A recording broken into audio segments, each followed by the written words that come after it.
In 2014, Taylor Lancaster, a former Buddhist monk, Orion Brudico, an advertising executive, and myself, an unknown filmmaker, met for a casual dinner in Santa Barbara, California. Little did we know this casual dinner would result in an epic journey of 2.5 years, a 2,700-mile cross-country trek, interviews and commentary with scientists, scholars, and everyday citizens alike. The journey we set out on would spawn a grassroots movement, unearth government misconduct, and expose corporate greed. Walk to Know, the campaign we helped create, carried a message across the nation. Along the way, we discovered that a simple handwritten note could result in an official statement being entered into Congress, that multinational conglomerates could be challenged by everyday citizens, and that the hopes and well-being of a nation could rest upon the rough-hewn moccasins of a failed monk, the vision of a first-time director, and the campaign prowess of a junior ad man.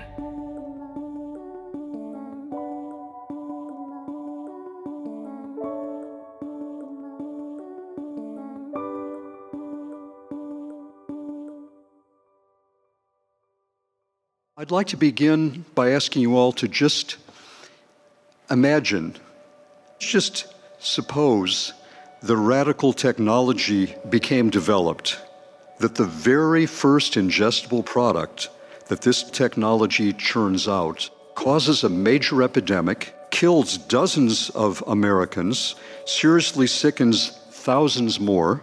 The researchers discover that the product contains a highly unusual mix of contaminants, at least one of which is deadly, that the evidence as a whole strongly points to the new technology as the cause of that lethal contamination, and that one long-term study finds serious injury to the livers and kidneys, abnormal onset of large tumors, and increased mortality.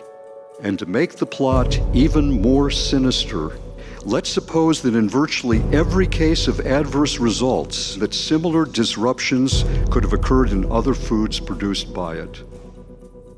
If such a technology actually did exist, how do you think society should deal with it?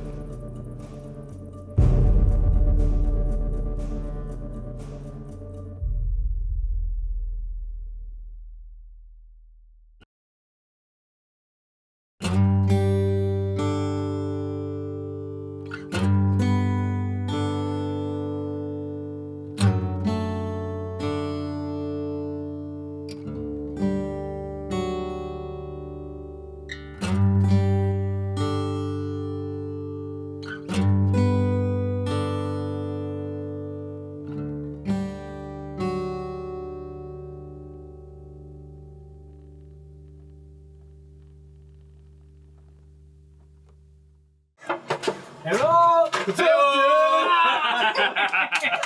What's up, Taylor? How you doing, man? Good to see you. What's going on? All right. I guess we figure out maybe get something to eat. Farmer's market? Should we do farmer's market? Sounds good. Get some good old-fashioned organic ingredients. Taylor, he had said that he wanted to walk across America, and I said, you know, that's crazy.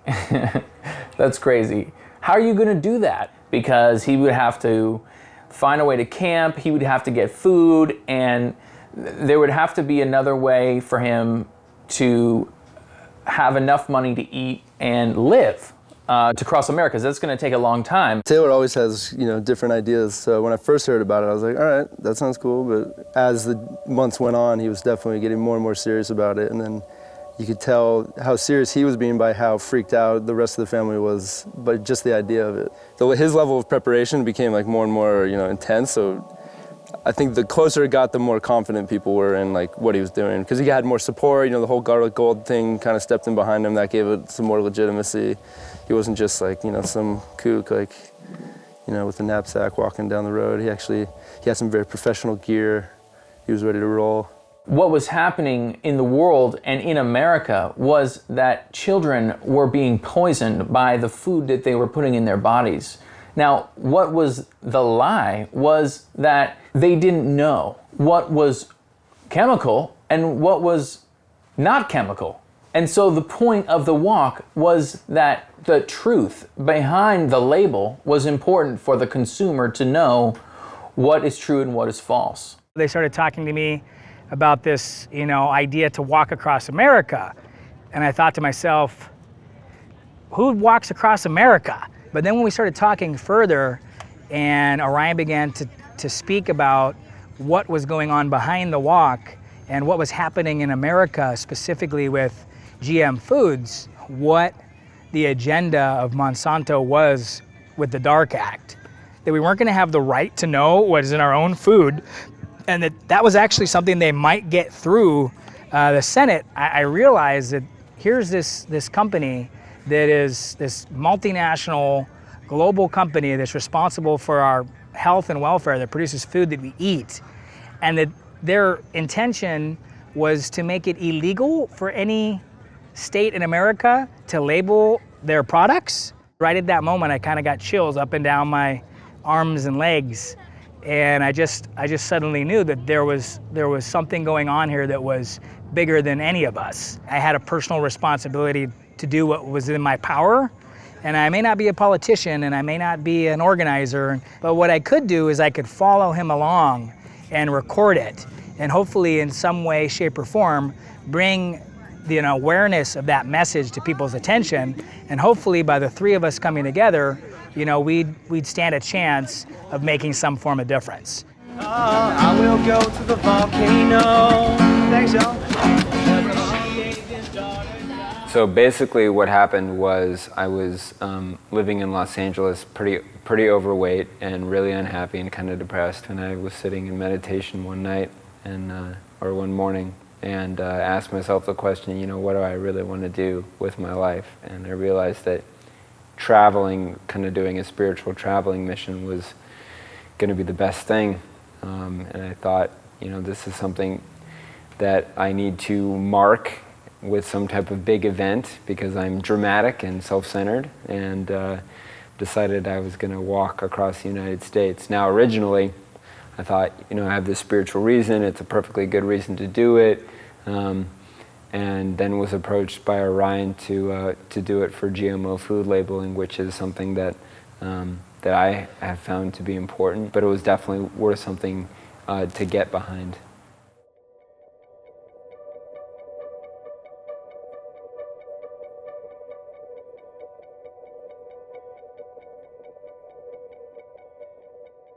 Taylor and Orion got engaged over the idea that GMOs were something really terrible in society. The idea that the Congress would pass a law to prohibit people from knowing what was in their food struck me as clearly a classic thing that ought to be labeled a dark act from a dark group at a dark time in history. What they needed was they needed a sponsor, they needed some money. And I had this kind of funny vision in my head of these guys who wear these patches on their jackets at the Indy 500. Like, well, I get like 10 patches, we'll pay for this thing. The dark act to me was sort of like I was watching a train wreck. But the train wreck was that Monsanto was driving agricultural policy in the United States. Instead of having more examination of, are GMOs good, do we want them, how are we going to put them under the microscope, what do we do before we feed them to humans, we skipped all those steps. And we hid the fact that we were using GMOs. Pick up a gum wrapper, pick up a pack of gum, a bottle of ketchup, you're going to see all the ingredients. And one of the key ingredients for many people is whether or not they're eating genetically modified organisms, or GMOs.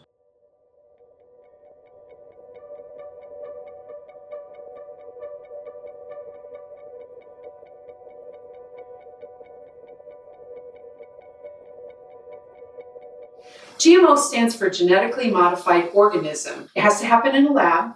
And there are about 4 different ways that they do it right now. One of them is called transgenics, and this is where they take genes from one animal, species, whatever, and they insert it into another. There's another way called cisgenics, which is the same process where they take the stuff out, they splice it out, and then they insert it with like either a gene gun or whatever they're using these days, chemicals, and then but that's between the same species.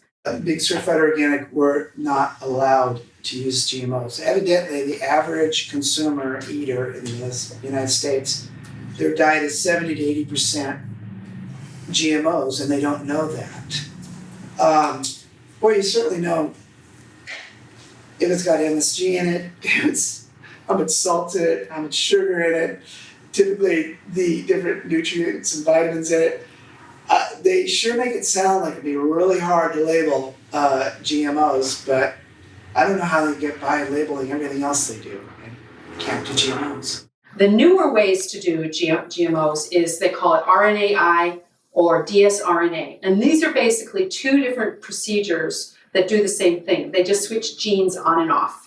And so they don't have to have the viruses and the pesticides in them. So for our purposes, they're actually a little more scary because they don't have the viruses and the pests, they don't have to go through any kind of regulatory approval. We've only been cloning, I think, for about 40 years now. We've only been slicing and dicing and gene editing for about 20 years now. But I'm okay with plants on plants. I got a problem when they put an animal into a plant gene and can grow Roundup Ready corn because the weeds die, but the corn's now got an animal gene in it that makes it stronger. How I like to explain the first kind, the transgenics, is that there's a soil bacteria in the ground that can actually kill bugs, okay? So it's called BT. They take this BT out, the part that kills the bugs, and then they genetically engineer it into every cell of the corn. So that every time you take a bite of the corn, you're actually eating the pesticide that kills the bugs. And then they feed this corn to the animals that you're eating, and then in our cornflakes and in our chips, so that you get the pesticide in your body too. That's what a genetically engineered thing is, and it can't happen in nature like that. I'm looking at strawberries that can grow with less water to get us through these droughts. Like I said, I think you cross my line when you have to bring in animal genes to do that. Keeping with plant genes on plants, I still worry, but I'm trying to be negotiable, so yeah. So I don't want broccoli growing out of my ears.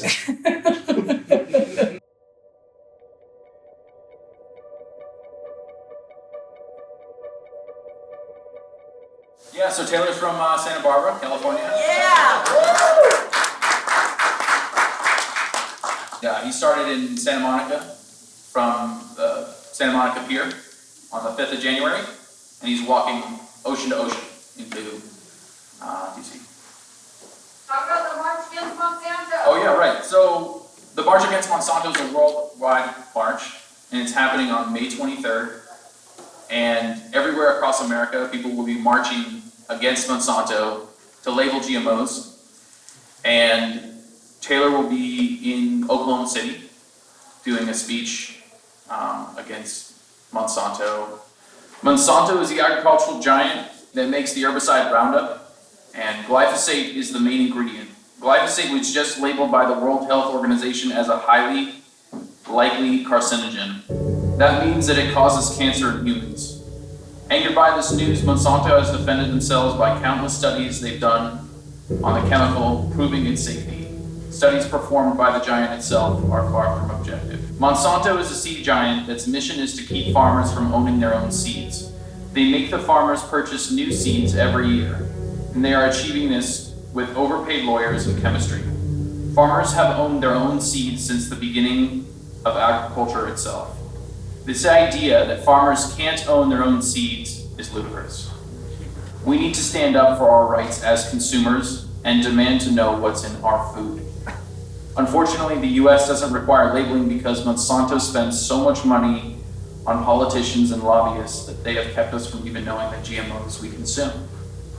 So why is Monsanto doing this? Only one reason: unrestrained greed. Higher profits that will come to them when they can eliminate all the seeds in the world but the ones they own. Can you imagine a movie plot where a company sets out to control all the agriculture in the world by controlling all of the seeds? Well, that's exactly what Monsanto and their armies of lobbyists and lawyers are doing. Walk to Know is a campaign dedicated to raising awareness about GMOs and getting them labeled.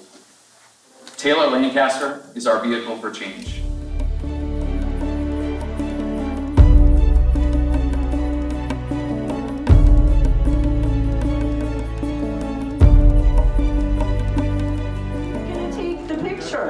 I'll take it.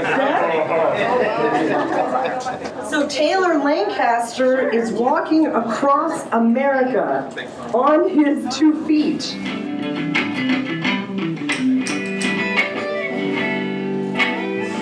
GMO, genetically modified food. We have the right to know, but we don't until it's too late. The words aren't on the label. The words aren't anywhere. They're in some corporate business office. For me, they just don't care.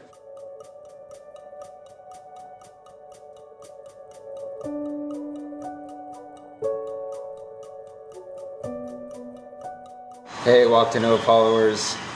Today is day 1, and just having some lunch here at the Superfood Cafe on Wilshire in Santa Monica.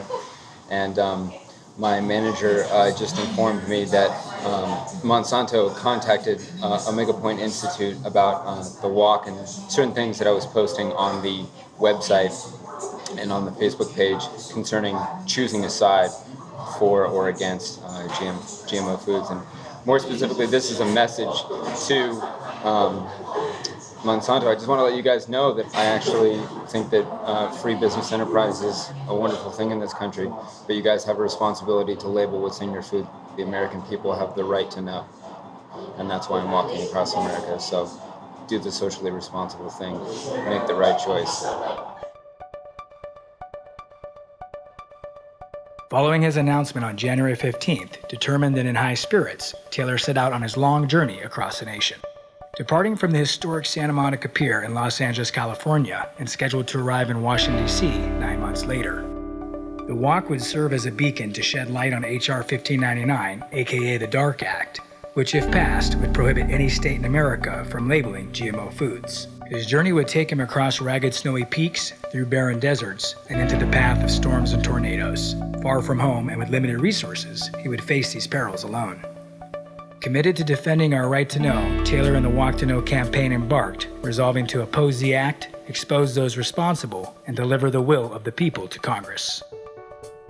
Definitely feeling some nervousness about walking into the desert, but it's pretty much just going to be flatness and tiny bushes and coyotes.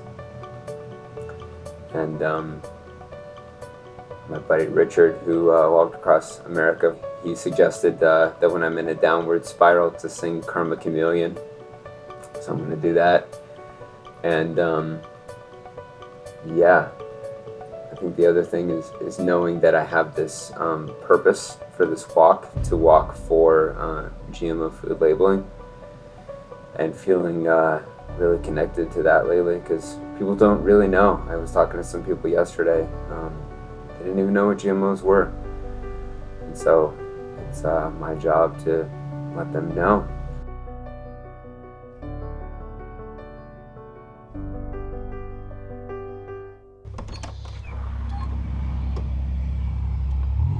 Well, good morning, dude. Good morning. Another incredible day. So beautiful. Yeah, today. Really nice day. Desert, man. I love the desert. I'm looking forward to it. I guess the first kind of like, holy crap, I'm walking across America moment was when I was in Palm Springs. I was standing at basically the mouth of the desert. And I saw this like vast openness kind of going on for miles and miles and miles, and I couldn't see like a city or a mountainside or anything. All I just saw was dust kicked up in the air, and I was like, oh my God, I'm walking into that. In the Zen tradition, there's these long pilgrimages. Like some pilgrims walk all the way around China, or some pilgrims walk up and down Japan, and started to realize like there's this real like kind of heartbeat with the way that I can consistently move. In fact, when the director of the film and I were in Taos, New Mexico, this guy Michael said, let each footstep be a beat into the earth, and that really resonated with me.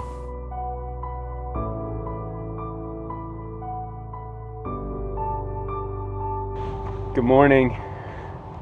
Day 19 in the desert. Oh man. All the fears that I had about sleeping outside in the desert. Gone home. They be gone. And slept in super hard this morning. Woke up at 6:30 and cleaned up camp and did some meditation and had breakfast. But really appreciated the spot that I had last night, and super sunny today. There's not a single cloud in the sky. Good morning on day 30. Gnarly couple of days. Really, really steep, rocky dirt roads to go up. Had to put one foot in front of the other. Slipped out a bunch. Lost my water bottle that I soak my food in. My fuel for my stove, the bag broke and spilled all inside of my cart. I'm sucking down water really, really quick out here, so really need to be conscious of that, getting enough water. Seeing how the experience goes. Right now it's a little bit about the GMO issue, but also how can I maintain my soul so that I can keep walking. Good morning.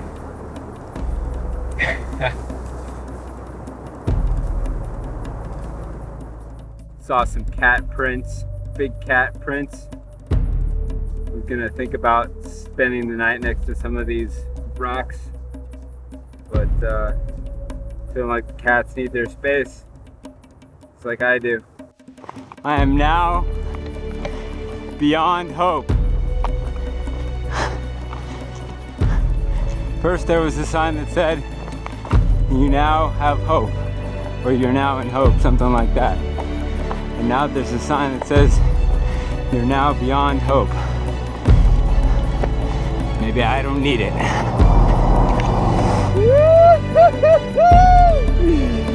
Yeah!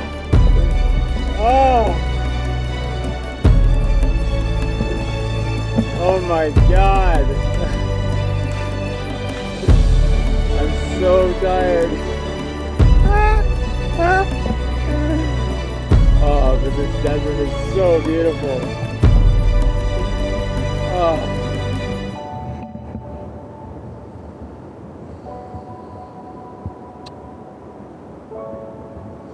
Big love.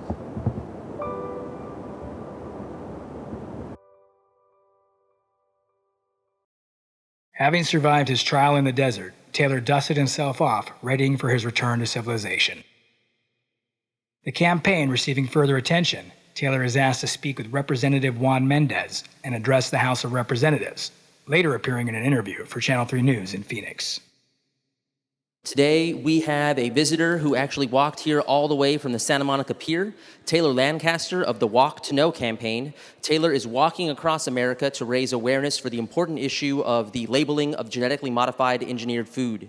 After the floor, he is on his way to the Pomegranate Cafe to make stone soup for the Phoenix community and communities coast to coast through a social entrepreneur grant from the Omega Point Institute, a public charity also accepting donations for him at the Walk to Know at walktoKnow.org. Garlic Gold is the first corporate sponsor in his mission for the truth in labeling, and local sustainable businesses are encouraged to join this campaign. Stone Soup is a parable about the strength of a community coming together in a meaningful, sustainable way, and we wish Taylor support for him on his community, from our community on his journey to the right to know what is in our food. If you have any more questions about what animal, plant, or bacteria genes get spliced into our food and still get to call themselves natural, check out our bill, HB 2462, GMO labeling, and good luck, Taylor. Thank you.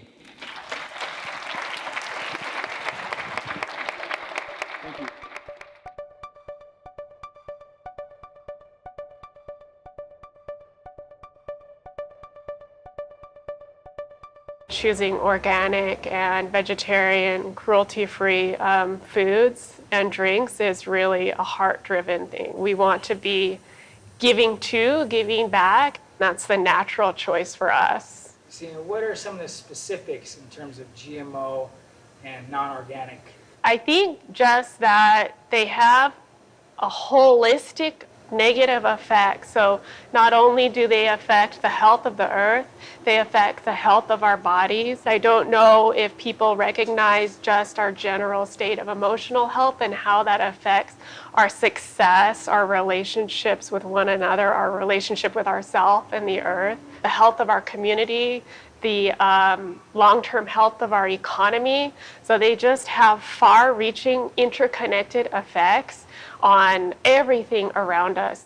There's so much information out there that you're not aware of and you don't know until you know. So I personally am very, very gluten intolerant, and I do think that GMOs played a part in that. So I've done a lot of research on the intolerances for, gluten, for lactose, for all those kinds of things, and everything just kind of leads to GMOs. People don't really understand how harmful they are. I had never had any food allergies before, I'd never had any problems, and I was just constantly getting sick.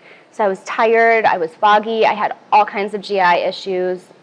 Eating became a chore because every time I ate, I felt even more sick. I believe in transparency, and to see that our food system, that it's being deliberately convoluted and that these industries don't want to tell us exactly what they're doing and what's going into what we're putting in our bodies scares me. Until I know exactly what all is in there, I don't want to put it in my body. I recently had a daughter, so I was very interested to see how my diet was going to affect things like breast milk and things like that, and found that over the last decades, all of a sudden, these same chemicals that are being used on our fruits and our vegetables are now showing up in our breast milk. They're showing up where they shouldn't still be, and that concerns me. It reminds me a lot of what Big Tobacco did back in the 50s with not wanting the research to come out about how bad their product was. When I see big companies that are fighting so hard to not tell us what they're doing, automatically makes me distrustful. Why can't you tell me? What is so bad that you're so afraid I'm going to find out? And if you're that concerned, then why the heck do I want this anywhere near my body? Where's the long-term research that says this isn't going to have serious reaching consequences a decade, 2 decades, 100 years from now? We already see the short-term effects. We see bee populations across the world that are declining, and we are so dependent on these pollinators. To me, it's almost a crisis point. I think that we need GMO labeling because I think as adults we deserve the right to know exactly what's going into our bodies. You're a sovereign nation. You get to decide what goes in and what goes out.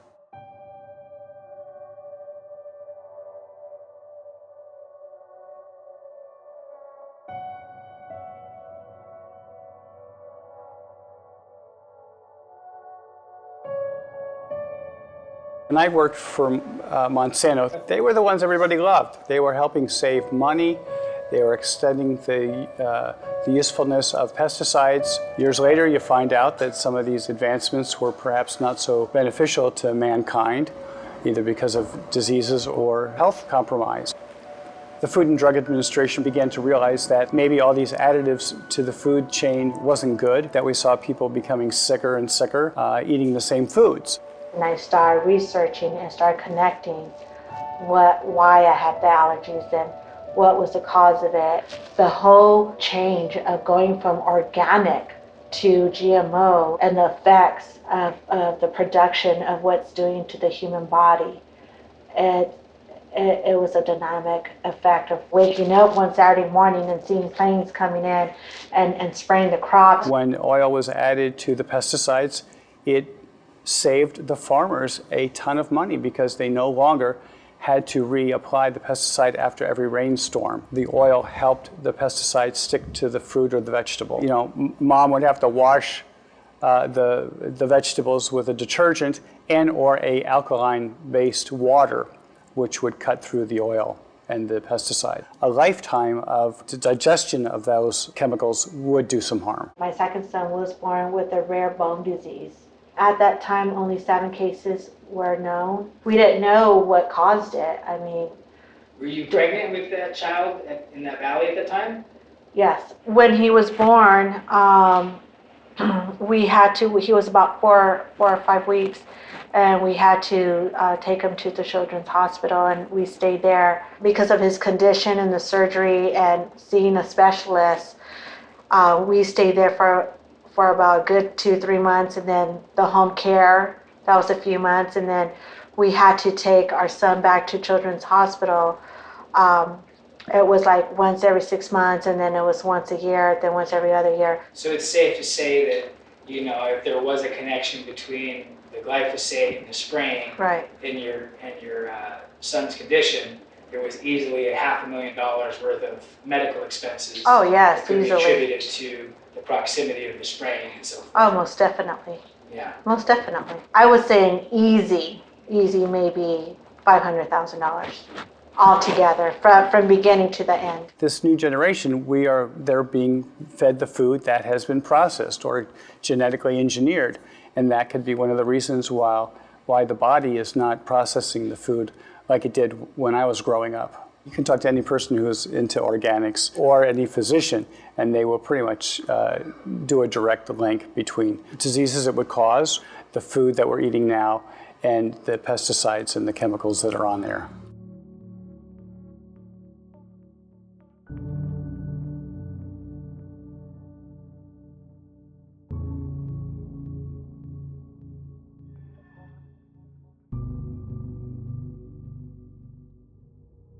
There has never been a consensus within the scientific community that genetic engineering is essentially the same as traditional breeding and that it does not entail additional risks. In fact, as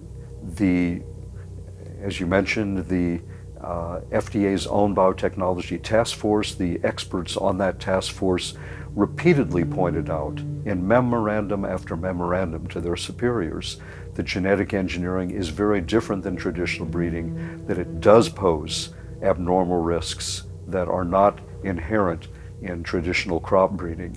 Numerous other scientists, hundreds, have also concurred with that opinion, including the expert panel that produced the Royal Society of Canada's extensive report on genetically engineered crops. That report concluded that the default prediction for every genetically engineered food should be that disruptions have occurred, unintended side effects that could have made that food hazardous to human health in one or another way.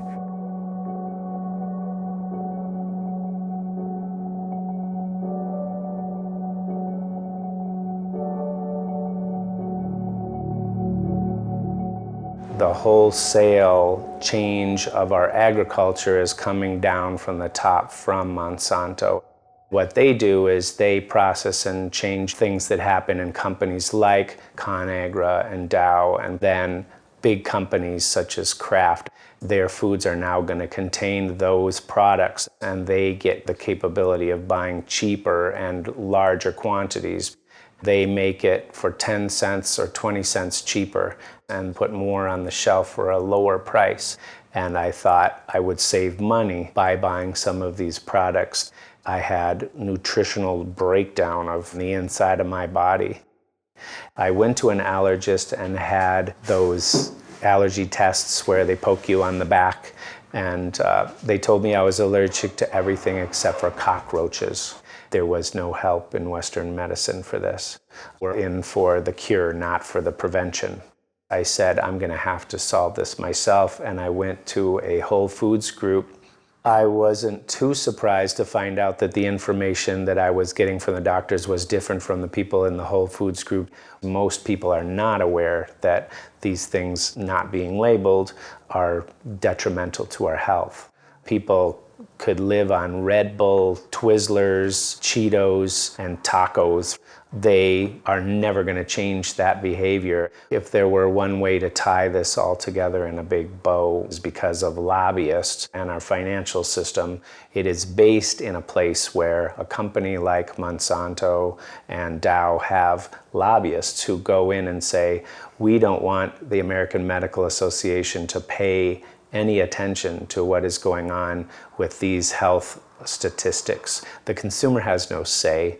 The corporation is the bottom line, and they have the say.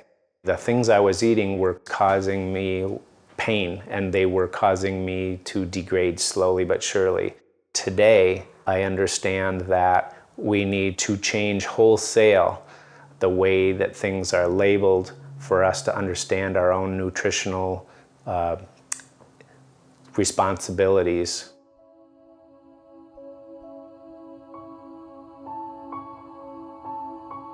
Affected by the stories shared with him, Taylor reflected on his journey and the road ahead to Taos.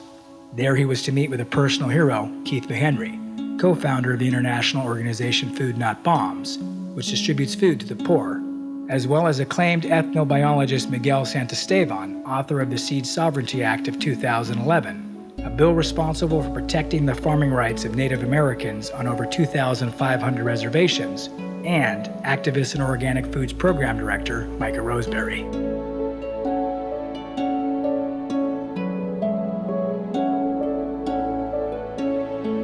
We're here with Keith McHenry of Food Not Bombs and other activist-related events, and it's really a pleasure to be sitting with you. Thanks, Taylor. It's really great being with you.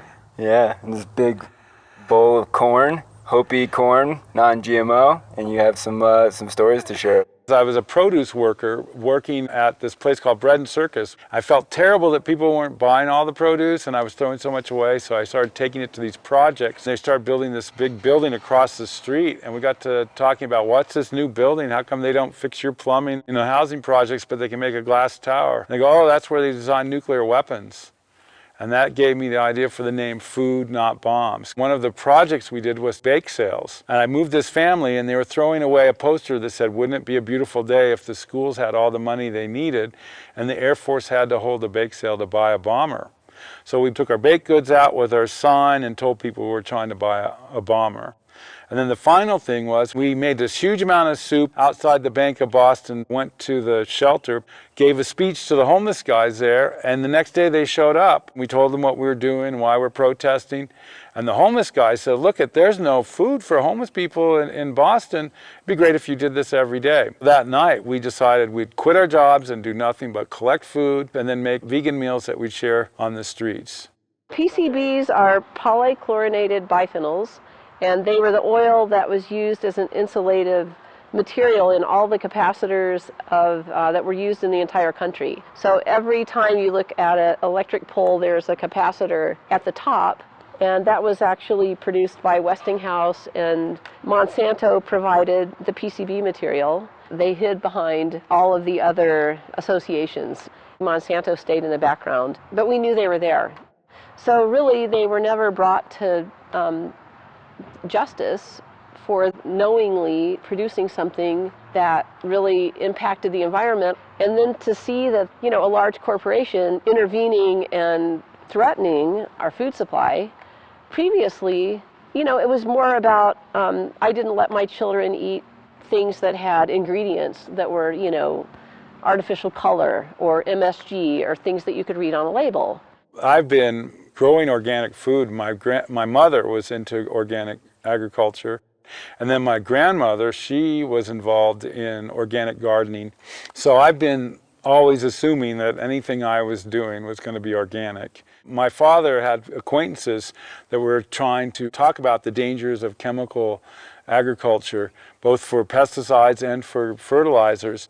He knew these professors that were advocating that actually lost their jobs as professors because the chemical companies were saying they were no longer going to provide funding to their biology departments if they didn't start advocating that it was safe to use DDT and particularly DDT at the time. All of a sudden, the game was changed, and that we had something that was unknown, and sometimes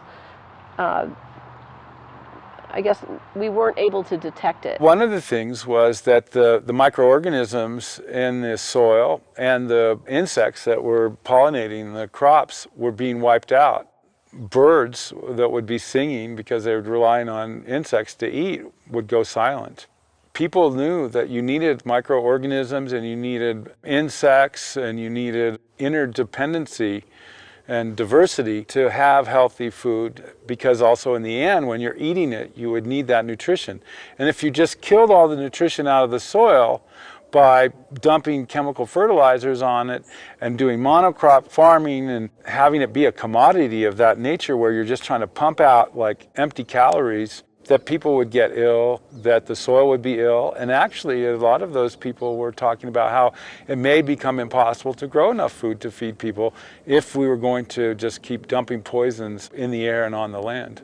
Our babies nurse from the women, and we as human beings nurse from this earth. And the teta is the seeds. The Caucasians, you know, they have the rye, the barley, you know, the wheat. The Native Americans had corn, the Asians had rice, and we came in this journey together towards technology, towards civilization. With all this food security, we're not out there chasing the animals. You know, we're not out there wondering where the piñon is or if we have enough calories to get through the winter. We're figuring out how to make iPhones and, you know, Windows 10 and Mars rovers. And we don't know, we don't have a relationship with the seeds, and we don't have a relationship with the soil, and we don't have a relationship with the water. And then we wonder why we're in crisis mode. That's why, because we went against our mothers. So when you don't do what mama says, the spanking's coming.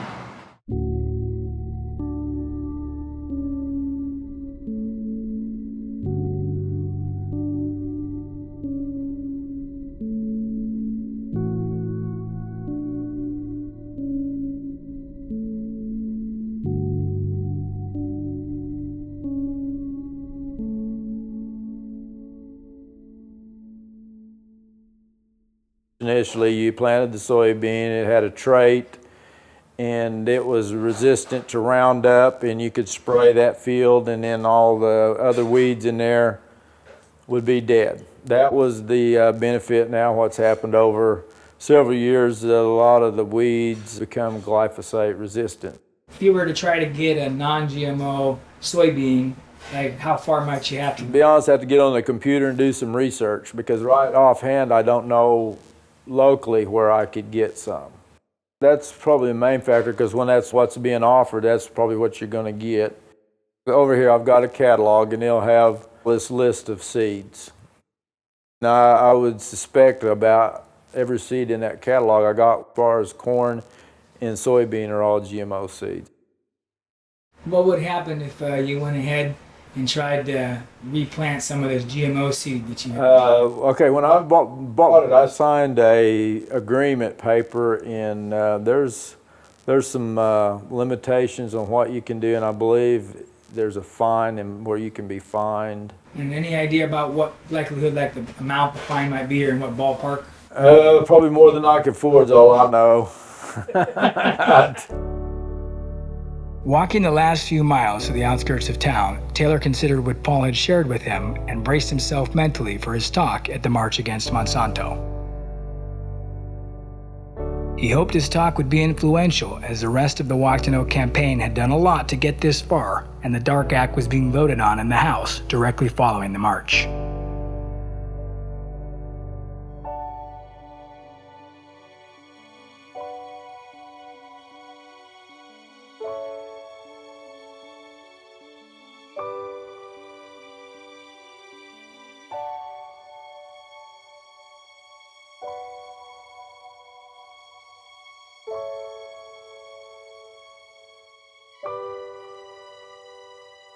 I'm upset about Monsanto, what they've done about the food supply.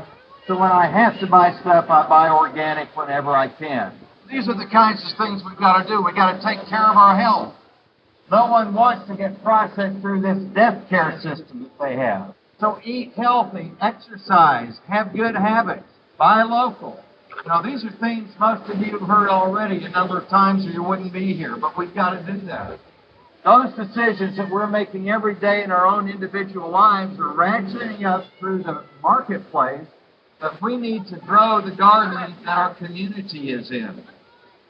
That's what we're lacking so much of in this country today, and the people are actually powerless. We don't know how to get back our power.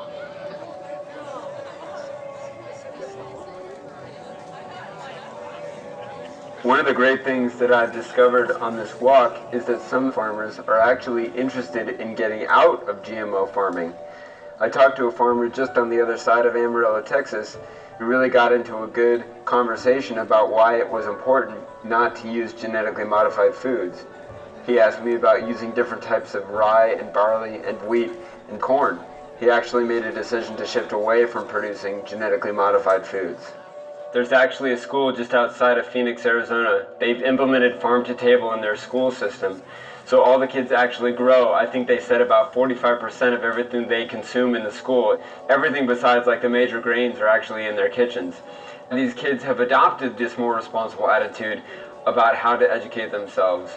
Communities like this could be directly supporting that kind of thing. I've been walking around Oklahoma City for the last week and I see all these open lots, just huge open lots with green grass growing, with what could be great areas for composting, and one area would be better for growing vegetables all year round. Back in 2008, I was doing volunteer work with Food Not Bombs. I made a decision I was not going to pay for food for 1 year. And every Monday, Wednesday, and Saturday, I would go to the farmer's market later in the day, and they would give me the food they were not able to sell. And I would put this food into boxes and bring it to people's houses, and was able to not spend a penny for food for an entire year and saved almost $7,500. And that was all just from like me deciding I'm not gonna be a part of the food system. So we can all make choices like that based on what we're capable of doing. I'm very grateful to be a part of your community. Thank you guys so much for coming out and being a part of this great movement, and God bless. Woo!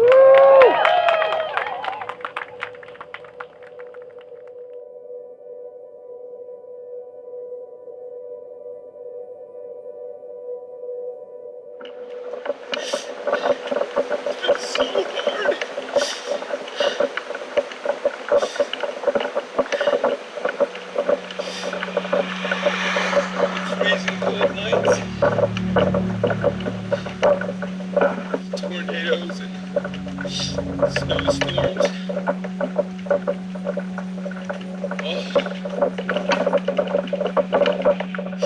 He decided that he couldn't walk anymore. And we were just like, oh man, we have gotten to this point. We have gone all this way, we've raised all this money, and now he wants to quit.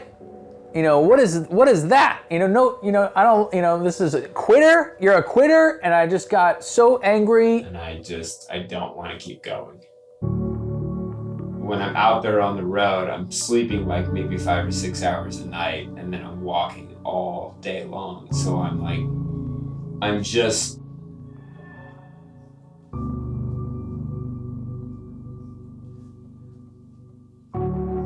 it really pissed me off. Like, wow, I'm out here like literally like putting my life on the line, and these guys are just sitting around like passing measures on bills instead of like actually, doing something, like instead of like actually paying attention to how passionate people are about getting these things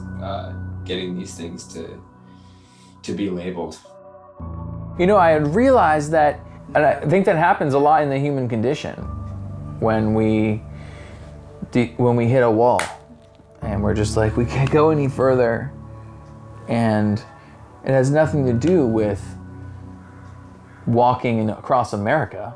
It just happens when you get to a point where you can't take the stress or the depression or just whatever, life just hits you. Originally, when the Dark Act got passed in the House, Taylor had already been across, if I remember correctly, he had been almost halfway across the US. So when that act was passed, it wasn't necessarily a letdown. It more so kicked us into high gear. I was just really, really depressed. My hair was falling out in chunks. What I decided to do was that I was just gonna sit in front of a candle and watch it. The whole time I was watching my breath, I was paying attention to my mind, and I realized that I had this like deeper kind of heart question, like who am I and what is my purpose in life? I really just, gave up a lot of different things that I'd attached to.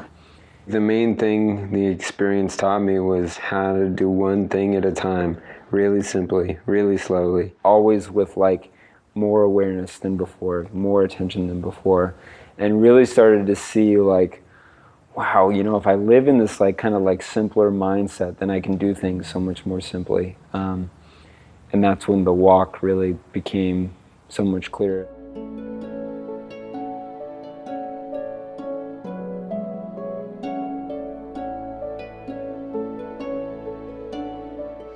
Moving out west and learning how to farm and grow food in really healthy ways really made me want to share it with my family. So we decided just to start growing our own food, and once we started, it was like we couldn't stop. I went to the farmer's market for the first time, and I remember specifically this lady came up with her daughter. She bought a head of lettuce. I was handing the lettuce to the mom, and I just remember like this thought in my mind, like, I grew this, and this woman is coming to get this food from me. She's trusting me to nourish her daughter. Fairly lucky that our kids have been, I mean, they'll, hey, you want carrots? Yeah, I want carrots. I'm like, oh, wow, okay. Beckett, our youngest, we'll juice sometimes, fruits and vegetables, and he'll be like, I want that. And he'll drink the whole thing. And I'm like, wow, I'm kind of struggling to chuck this down. And you like this, great. So we start encouraging the things that they do want. I'll meet with a parent and they'll say, all my kid will eat is chicken nuggets and mac and cheese. And that makes me cringe more than anything, because I feel like as a parent, it's our job to teach them. Even in the earlier stages, it was like, Papa eats spinach, or, you know, like, so you can have Superman powers or whatever it is you need to do. When you're doing the exchange of selling people food, there's like an instant trust that happens. You know, they converse with you, ask you your growing practices, you tell them what you do, and that opens up a door just right away. The intimacy of eating is one thing, but to grow it and have it be on your plate is it's a very intimate thing. There's several questions that come up when you think about growing food. We didn't do any GMO foods. That was immediately not an option for us. Even in the organic seed market, there's another phase to what's going on in the seed industry right now called cell fusion. Most people have never heard of cell fusion, but it's something people ought to learn about.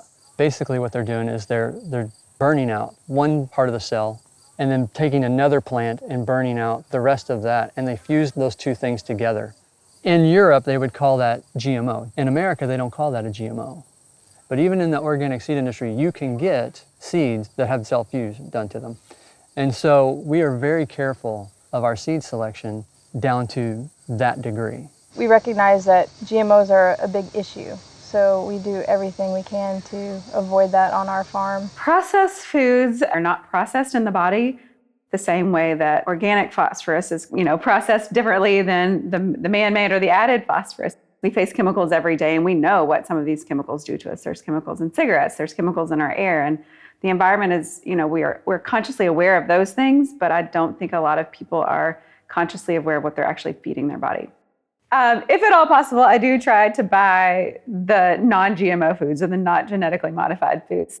It's important because they're not regulated by the FDA as well. We don't have tests that have been done for years and years to see how they actually harm our bodies. We know that a carrot or a piece of broccoli that has never been affected by chemicals is going to be okay, but we don't know what genetically modified, ingredients are doing to our bodies. There's been a shift in the food industry that is not recognized. When you recognize it, if you take the time to recognize that our food has been altered in ways that we really don't understand, it becomes a moral imperative in my mind. Once I have the information, I'm responsible for what I do with that information. And as a farmer, morally, it would be irresponsible for me to put that on your plate. Most of the pesticides that they're using in the genetically modified foods are endocrine disruptors. And so it is having a direct effect on our ability to think clear. And really, that is the fundamental tool we have to make decisions in life. Look at children that are really struggling with just simply sitting down, paying attention, focused, being able to read and really enjoy these basic things. And we don't want children to be on medications to control those things. Let's just feed them healthier foods and help their minds to be more clear so that they can focus. I think of just quality of life. I just realized more than anything, I want a quality of life when I get older that's at this level. A huge part of it is diet and exercise. Why are there these cancers and these things? And I don't know exactly what's causing them, but I do know if I can make some healthier choices now, it might not have that immediate effect on me, but I'm probably not going to be able to reverse it in 20 years. I look at my 5-year-old and then another 5-year-old that probably have very different diets. I can't really see too much difference on them right now. Down the road, there's going to be a difference. When you grow something that's naturally sweet, right, and a child comes, I had a little girl come up to the booth, she's like, Mom, I don't like broccoli. And I said, I'll tell you what, try that broccoli, and if you don't like it, then that's fine. I said, but try it. And she tried it, and she looked at her mom and said, I want that broccoli. And they went away with broccoli because our broccoli really literally tastes different than the stuff she'd been eating at the grocery store. And every week, this mom and their daughter would come back and buy broccoli from me. Now, that's amazing to me. You can do a trial and say, yes, this has hurt me for 2 years, but the effects that you see on your body may not happen until you're way too far down the line to back it up and correct it. I mean, we can talk about Alzheimer's, or we can talk about MS, and we can talk about cancers, and we can talk about all that stuff, but nobody can say that GMOs definitely do not affect those things. And then once it is modified, how do they decide, okay, this really was a problem, we got to go back? It's not just flipping a switch. We've now changed our seeds and the way we produce a huge amount of our food. There's no going back. We're actually doing less to it, and that makes it better. So just leave it alone, just let it grow like it's always done for hundreds of years. People will like it better, people will be healthier and happier, and we'll live in a better place, right? It's not that complicated. Traveling to Nashville, Taylor is to speak with Lee McCormick, owner of Pinewood Farms, a cattle rancher who raises grass-finished beef. Concerned with the quality of the food he provides and the overall health of GMO grains, he refuses to use them as feed for his animals as a result of troubling information he has learned regarding their effects on livestock. We humans are so disconnected from the fabric of life that to bring people back into this environment, back onto a farm, back out with the horses, come out here and just, hoe for a day and pick vegetables and go home and cook them together. It starts waking us up again. The greatest people in this country are farmers and ranchers and feedlot operators. But our reality was really dictated to us by the end users, which were the slaughterhouses and the meat packers, and the grocery chains, I don't spray pastures. We mow the pastures once a year. And I've more than doubled the carrying capacity. So on the same piece of ground, I've doubled my production and cut my production cost. It's interesting the nature of people that are attracted to eating grass-finished beef. It is a lot of time, it's people that have had health issues, and they have realized by, taking all the pills that they didn't get better. And so in their best attempts to find a way to heal themselves, they've come around that food does have something to do with it. For me, I love being on the land. I love being around the cows. I love being on a horse, and there's just an irrevocable connection between us as human beings and the body of this earth. I mean, she is our mother. The native people weren't kidding. It's the truth. She is our collective mother. Early on when GMOs came out, I started reading articles in livestock journals about hog producers and dairymen that were feeding all GMO grains, of course, because that's what, that was available and there was quote unquote nothing wrong with it. And they after a year or so, they started having reproductive problems. The animals wouldn't cycle. Once they would breed, the conception rates would drop because it wouldn't take. So I started researching it. And as I spoke literally to scientists that work in the nutritional realm of livestock production, people were talking about it, but they weren't talking real loud about it, but that there was clearly a correlation between having spliced the herbicides into the genetic structure of the grains. And, there's a price for that.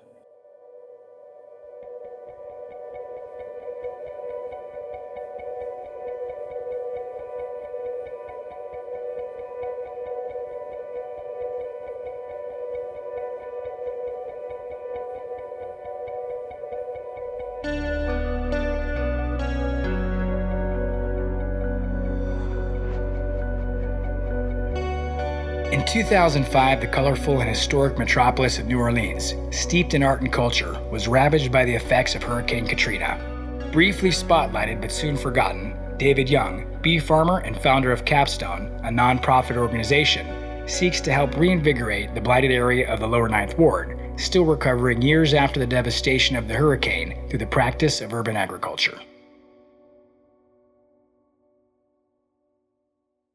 I do everything I can to ensure the continuation of the honeybees. GMOs don't produce natural nutrients. They don't produce natural nectar. They don't produce natural pollen. Probably one of the more prominent things that's come to light with GMOs is going to be the Roundup Ready corn and soybeans. That's actually putting a completely different type of material in the plant itself. And then if you add neonicotinoids into that are absorbed into the plants, it literally gives the insect that bites into it a dose of nicotine. So they cannot remember where to go home at. They're going out to gather pollen. They bite into this nectar that's got the neonicotinoids in it. All of a sudden, they don't know where they're at. You know, it's kind of like the drunk driver out in the middle of nowhere. Is he ever going to get home, or is he going to die on the way? If you take the average of 2,000 bees every day that are out foraging for that hive, and all of a sudden, even half of them can't make it back, you've just now cut their food supply in half. The whole bee structure just becomes so weakened that they're calling it colony collapse. Well, right now, the national average for losses is about 40% every year. Whole Foods actually hired an independent company to do a study, and they took a picture of their produce department as it is now. And then they set up the produce department without bees and other pollinators. And we have about 3/4 of the produce department that is gone. If your produce department is 3/4 empty, you're not going to have near as much selection to eat healthy foods. If you look at cucumbers, bees are the only thing that pollinate cucumbers. So you're not going to have any cucumbers unless you want to hand pollinate everything. Take a little Q-tip with every flower and hand pollinate it. There's other fruits like that are going to be completely gone, or the availability of them will be lowered. Based on that information, GMOs containing neonicotinoids, colony collapse, bee population numbers going down 30 to 40% year after year, unchecked, what would you say is the worst case scenario we could expect? Well, I guess the absolute worst case scenario would be what Albert Einstein said is 4 years after bees are gone, people will be gone.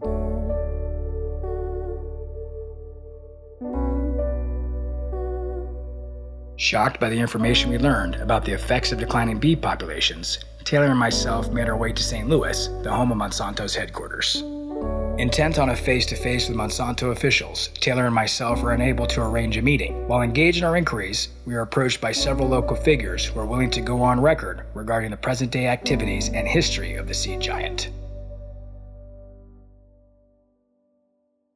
Monsanto put their name on the map with a product called saccharin, an artificial sweetener. That is how Monsanto became Monsanto. That was the product that put them on the map.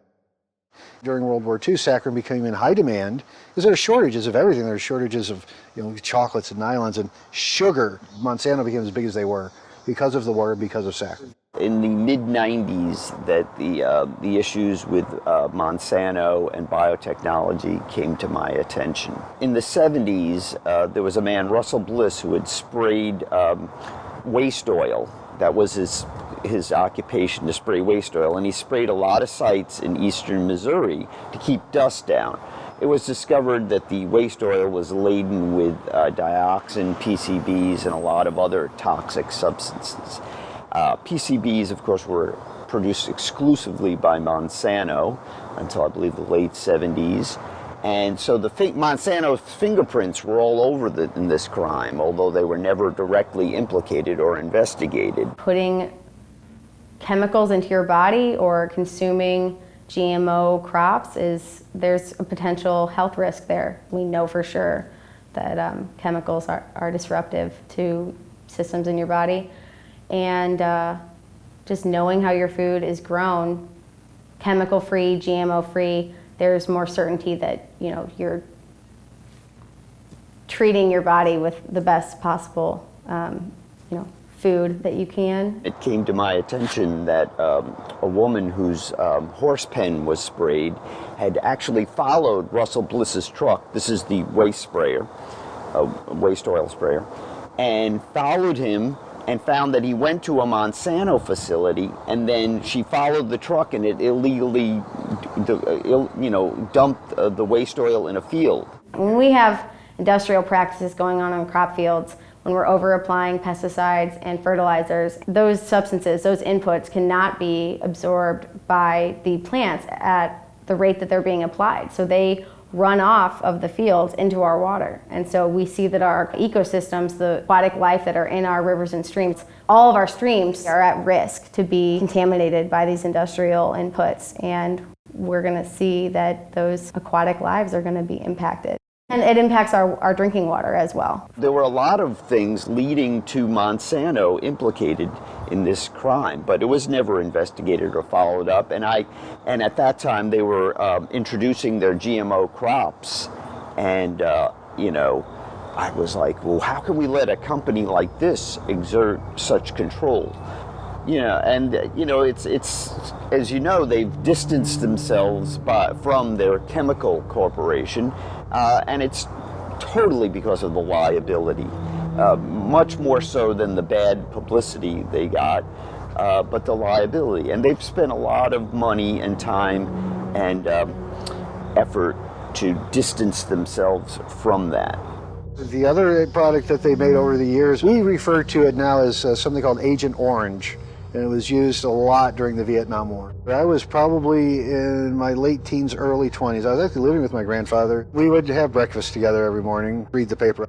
There was a story in the paper I was reading about another series of studies confirming cancer in Vietnam GIs created by exposure to the exfoliant Agent Orange. And I'm sure that's what got me going. And knowing that here's the guy sitting across the table from me, Monsanto executive, and so guilt by association, right? So Monsanto has a whole line of toxic products that they've been producing since their inception in the early 1900s. I just gave him just called him everything I could think of for this Agent Orange crap that he's responsible for. He and his evil company are responsible for. And he never said a word. He never tried to defend himself, or he just took it in stride. And then the next morning when I went down for my coffee and my newspaper, there was an article sitting there where I normally sat, and it was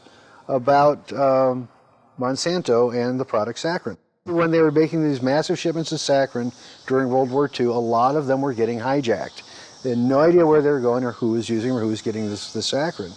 And my grandfather thought, does anybody know that this, consumed like sugar, like if you try to spoon this stuff, it's really bad for you. In fact, you could have some really serious, health issues if you were to just eat it like a candy. You can't do that with saccharin.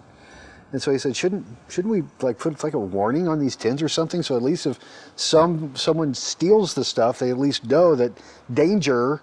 Don't just eat it with a spoon. And so they did. They started putting warning labels on saccharin, on the tins of saccharin that they were shipping overseas. And the article that I found was actually referring to that and crediting that and my grandfather, Robert D. Montier, with pioneering the first warning labels on a consumer product that was a food product. If you go to the Monsanto website, I don't even think they mention PCBs at all, because right up to the end and to this day they will maintain that there is no connection between PCBs and cancer and other toxic effects on humans, but it's been well documented.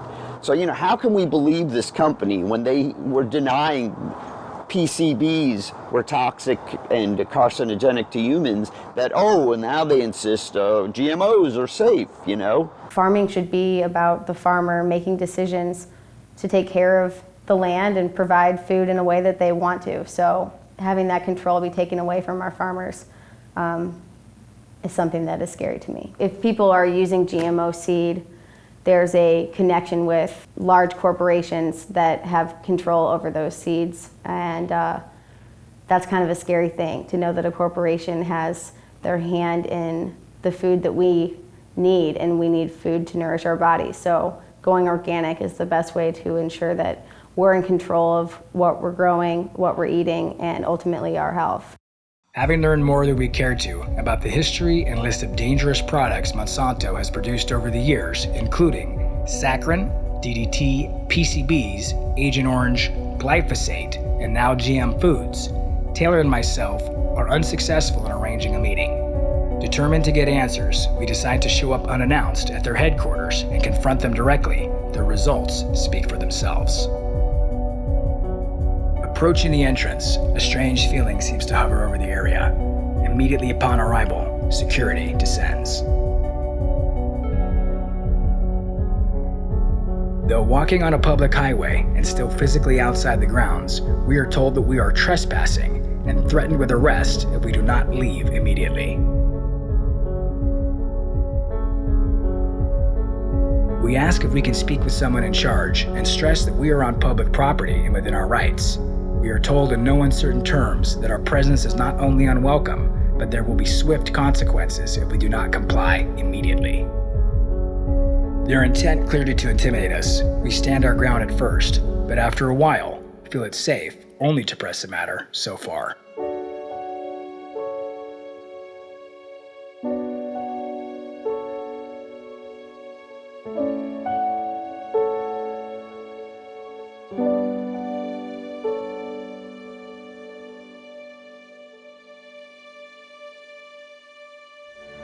Having been greeted with warmth and hospitality by the citizens of St. Louis, starkly contrasted by our treatment from its local behemoth, we paused to consider our steps along the way. We had spoken at schools, traversed the desert, undergone harrowing experiences and heartfelt moments alike.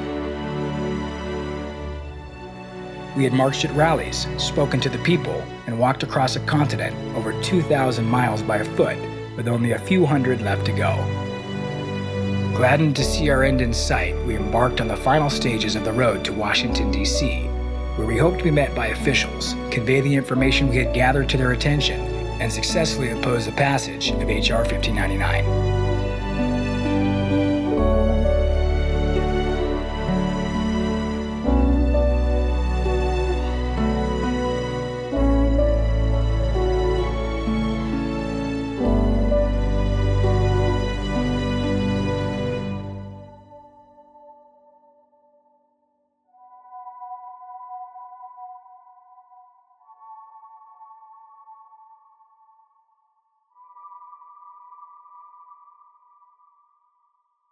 Pleasure to meet you. Good. How long it takes? 8 months. Yeah. 1 day shy of 8 months. Yeah. When did we get here? September 4th. Yeah. Well, congratulations. Great. Thank you so much. Thank you for the opportunity to meet with you. Well, it's a good cause. Absolutely. We're losing. Yeah. Pathetically here in the House, but nothing's going on in the Senate so far. That's good. I mean, well, the Republicans are pushing, but they haven't signed up any Democrats yet. And when does the Senate go back into? Well, they're in session now. They haven't got a Democratic sponsor on the bill yet. So, what do you think the main issue for the resistance against transparency is? Monsanto. Yeah.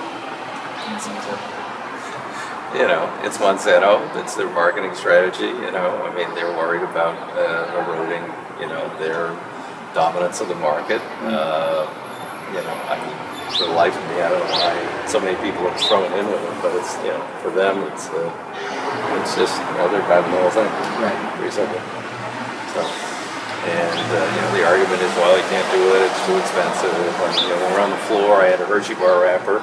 Well, first, the day before, at a press conference, I had a Hershey bar wrapper in Swedish. I can't read it, except in English it says, contains no GMOs, and it has an American flag, made in America. So, okay, wow. So then their lobbyists called and talked to my staff and said, really don't want to use that on the floor. And then a former member of Congress called and tried to talk to me to tell me don't use it on the floor. And I'm like, So I got a bigger one and took it to the floor. Yeah. And then I said, okay, so, I'm really trying to help them out here, because if we required labeling in the United States, then they wouldn't have to have different labels for every, for the U.S. and the other 64 countries that require labeling. You know, over here, it's not on the label. 64 countries it is. So, they just, they don't want it. And, if you look at every state where it's been defeated, Oregon, we lost in a recount. I can't even remember, 200 votes. Most expensive campaign in the history of the state on their side, mostly. And the bottom line is, they go into these states, the polls say 85% of the people want it. On election day in Oregon, 49.999999% of the people wanted labeling. And we lost. And then, a week later, probably 50% wanted, and now we're back up in the 70s or 80s who want it. People were just convinced by all of the lies, the deceit, the deception. Your groceries won't be available. There'll only be one thing on the shelf at the store. It'll cost every family, thousands of dollars a year. People in the end just get bombarded. They get worried. They're on limited budgets, and they say, well, I don't care that much, I guess. I don't want that to happen. And then so it's happened in every state. And you go back to the same states and poll now, you're back up to 85, 88% of people want labeling. Thank you so much for all your efforts. I really appreciate your passion. Yeah, thank you. After meeting with Senator DeFazio and having our suspicions confirmed, Taylor, Orion, and myself are met with success in gaining an audience with Congresswoman Lois Capps. She not only agrees to meet with us, but noting the time-sensitive nature of the matter, enters a statement on our behalf just prior to the vote in the Senate.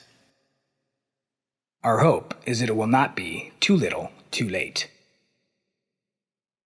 I'm here to congratulate you on your pilgrimage. I want to call it that because I think you're doing it in the spirit of really making a statement. Absolutely. And commitment to making sure that what we eat, people know what's in it. Transparency of labeling is very important. Well, thank you so much for this opportunity. It's a real honor to meet you, and I've been reading on some of the work that you've done in your district, and which is my district, and I really appreciate your insistence on transparency as well. Right. And I put a statement together to recognize your accomplishments as a constituent who just completed a cross-country trek to bring attention to the cause of proper labeling of food products containing GMOs. Taylor has devoted the past 8 months of his life to traversing 2,700 miles by foot in order to raise awareness for this important issue. You can be proud of your accomplishments. You've really achieved a great deal, and I want to put this statement into the congressional record on your behalf, because I think it's really important. When I started the walk, there was I learned that 90% of the U.S. population was interested in having GMOs labeled. In talking with GMO farmers, organic farmers, and the like, everyone wanted transparency for GMOs. There really wasn't a resounding objection to getting GMOs labeled. The only real objection that I had was the fact that it's not transparent. And I actually got a lot of concern from farmers that were raising their children around GMO fields, and they didn't really know about the long-term effects of exposure of pesticides. People were really absolutely interested in it, and I only received amazing support from local communities and law enforcement. I never had any kind of issue at all. I'd love to see gardens planted on rooftops, in urban settings. People are getting into the farmers markets and the localized crops, and hopefully more and more we'll see that happen too. And your efforts will point us in that direction. I hope. I hope so too. Well, it's a pleasure to meet you. It was a pleasure meeting you. Thank you so much for your time. And stay in touch. I will. I'm very interested in what you're going to do with all of this as well.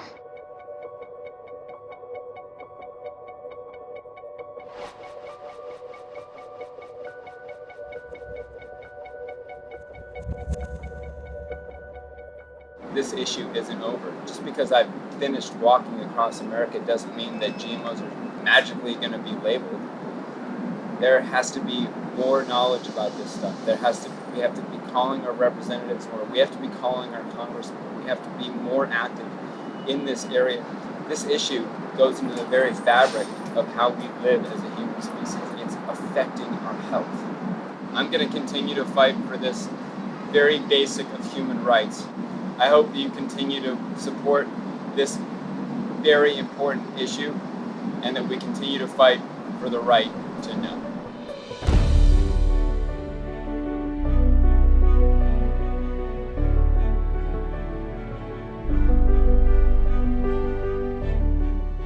Taylor's back with Dow, and he's been on the road for almost a year.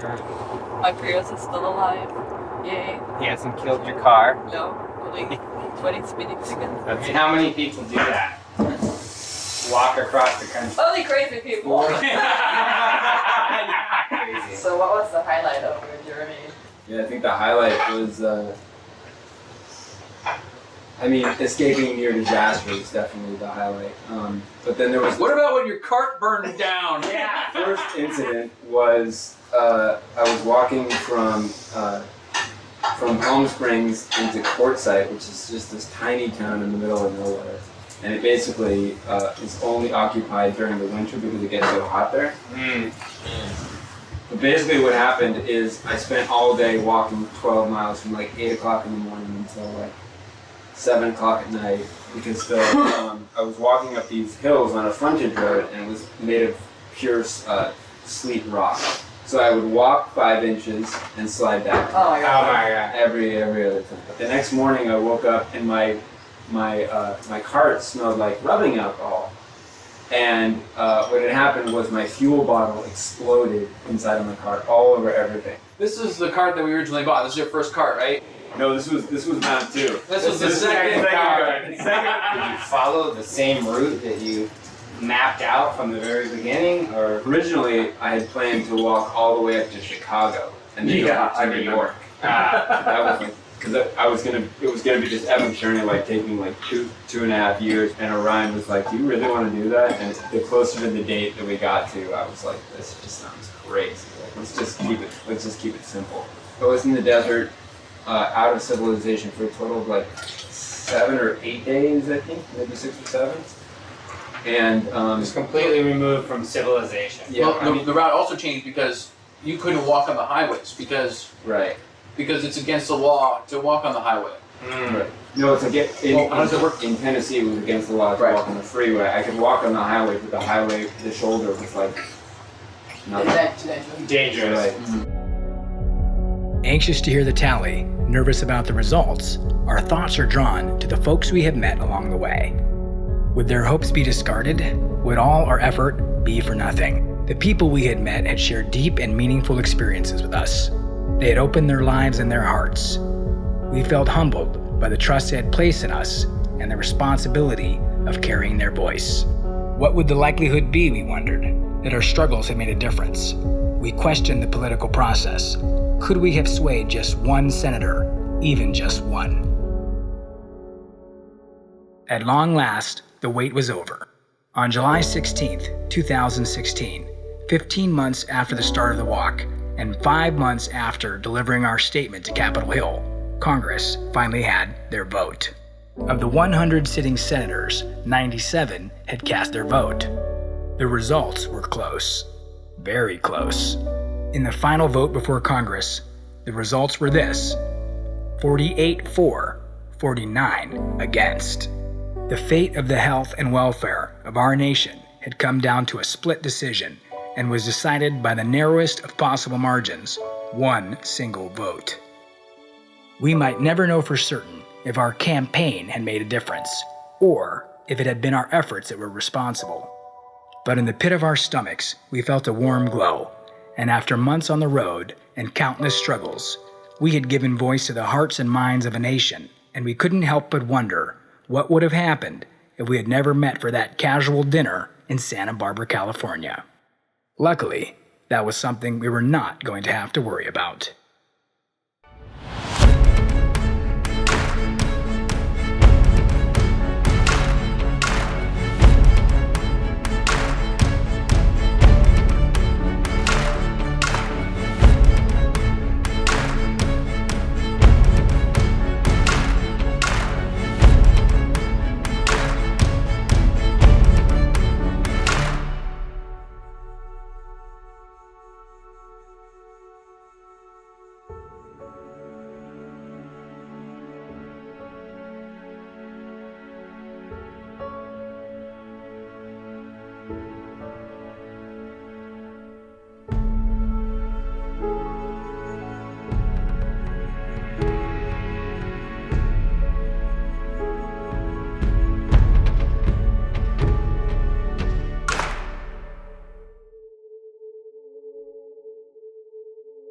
Dad always used to say, if it's not broke, don't fix it. And organic was never broken. And somehow they tried to fix it through GMO, and it's gotten worse. I mean, the side effects is so costly. It's a human life is that final outcome. You know, it's not just about money. It's just not about, you know, they're bad. It's just that at the end of the day, this corporation and the government and the society of GMO, what they're doing is that they're costing a life and they're damaging a life. And there's no price on that. That there really isn't. What would you say to Monsanto's claim that they're trying to feed the world by creating more genetically modified foods? What would be your response to that? Oh my goodness. Well, I would tell them you're full of shit. Wait, can I say that? Okay. I wrote on a little piece of paper that I wanted to walk across America in 2015. People were like, do you have any money? Do you have any resources? And I was like, no, I'm gonna sell my car for $1,500 and kind of see how it goes. Today, we have a visitor who actually walked here all the way from the Santa Monica Pier, Taylor Lancaster of the Walk to Know campaign. Taylor is walking across America to raise awareness for the important issue of the labeling of genetically modified engineered food. I called my sponsor, my financial sponsor, Orion, and he was like, can you make it to a motel room? And I was like, if I leave this place, I'm done. I think I would consider myself a manager. If I wasn't a manager, I was a coach. If I wasn't a coach, I was a therapist. If I wasn't a therapist, I was his best friend. If I wasn't his best friend, you know, I was an abusive father. I just knew that, you know, whatever took place, I was going to take this thing to the end, and it didn't matter what it cost me personally. It didn't matter whether everyone hated what we did or loved us. At that time and that place, that was my purpose. For me, the Dark Act was the result of that train wreck. The reason that those two cars collided was because they were looking at the train wreck, okay? They got caught up in the train wreck. And so this thing called the Dark Act was, okay, how do we keep the public from knowing there's a train wreck? Would you feel comfortable feeding GMO foods to children? And if not, why not? Absolutely not. Do you think that manufacturers of GMOs should have to, you know, like label their contents? Well, yeah, but I think that would be really difficult. Why don't you think they'll label their content? Because nobody wants to be eating GMOs. I'm certified organic and I have DDT in my soil. That is going to stick around for 200 years before it leaches out. I remember my mom yelling at my dad, look what DDT is doing to the pelican shells. But they didn't know. It was kind of like nuclear power. They didn't know.